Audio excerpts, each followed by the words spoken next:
পই পই করে হিসাব রাখতে হবে যে আপনার দুঃসময়ে কে ছিল না। পই পই করে হিসাব রাখবেন, ডায়েরিতে দরকার লাগলে লিখে রাখবেন। আর প্রথম ধাক্কাটা খাবেন খুব কাছের মানুষজনের কাছ থেকে এবং আত্মীয় স্বজনের কাছ থেকে। তারা পছন্দ করবে না, যে আপনি ভালো করতেছেন। আপনার কাছের লোকজন আপনাকে বলবে ও তো ব্যবসা, ও তো নষ্ট হয়ে গেছে, রাত 12টার সময় আসে, কি করে না করে, অনেক কিছু বলবে। সফলতা আসলে মাথাটা ঠান্ডা রাখবেন। আত্মীয় স্বজন কে কি বলেছে এত টেনশন নেওয়ার কিছু নেই। আপনি যদি সৎ হন, আপনার ব্যবসা যদি ঠিক থাকে, আপনি আপনার মতো করে কাজ করবেন। আর সফল হওয়ার সাথে সাথে অনেক দুধের মাছি তৈরি হবে। দোস্ত আমি জানতাম তুই কিন্তু সফল হবে, আয় দোস্ত আয়, বুকে আয়। এই গ্রুপ থেকেও সাবধান।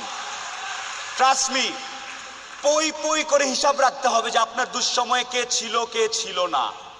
পই পই করে হিসাব রাখবেন, ডায়েরিতে দরকার লাগলে লিখে রাখবেন যে কখন চারানা চেয়েছিলাম, একটা সাপোর্ট চেয়েছিলাম, কে দেয় নাই আর কে দিয়েছে।